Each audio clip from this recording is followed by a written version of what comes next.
শাপলা চত্বরে তাদের সাথে কি আচরণটা করা হয়েছে।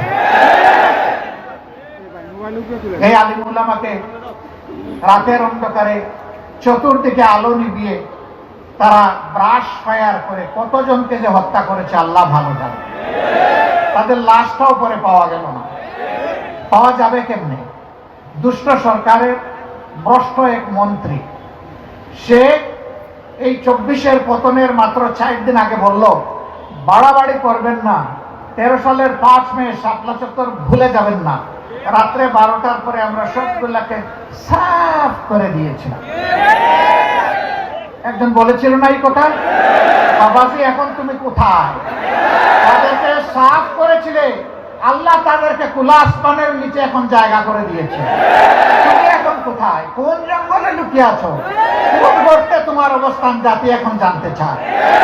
আল্লাহ এই জমিন থেকে তোমাদের সমস্ত ইজ্জত সাফ করে দিয়েছে। এখন বিভিন্ন জায়গায় তোমরা পালাচ্ছ কেন বাবারা?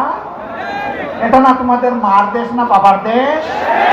আমরা না তোমাদের দাস এবং প্রজা? তোমরা না দেশের মালিক ছিলা? তো মালিকগুলা কোথায় গেলা? আসো সাহস করে।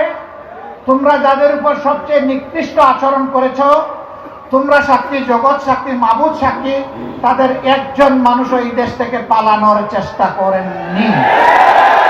হাসি মুখে ফাঁসি বরণ করেছেন, কিন্তু অন্যায়ের কাছে আল্লাহ তাদের মাথা সমুন্নত রেখেছিলেন, তারা মাথা নত করে। তাদের আমাদের কলিজার টুকরা মীর কাসেম আলী, তিনি তো আমেরিকায় ছিলেন। তার আপনজনরা তাকে অ্যাডভাইস করেছে not to come back in Bangladesh. তিনি বলেছেন হোয়াই, কেন আসবো না, এটা আমার জন্মস্থান। বলে যে জামাতের নেতৃবৃন্দের সাথে যা করা হয়েছে আপনি আসলে তাই করব। তিনি বললেন আমি দুটি কারণে আসবো। একটি হলো আমার বিরুদ্ধে অভিযোগ মিথ্যা, চিৎকার দিয়ে আল্লাহকে জানানোর জন্য আসবো। আরেকটি কারণে আমি আসব, এটা যদি শাহাদতের পথ হয়, আল্লাহ যেন আমার নেতৃবৃন্দের সাথে আমারও শাহাদতটা কবুল করেন, এই জন্য আমি আসবো। এটা মুমিনের বুক, এটাই মুমিনের ঠোঁট, এটাই মুমিনের কলিজা, এটাই মুমিনের হৃদয়।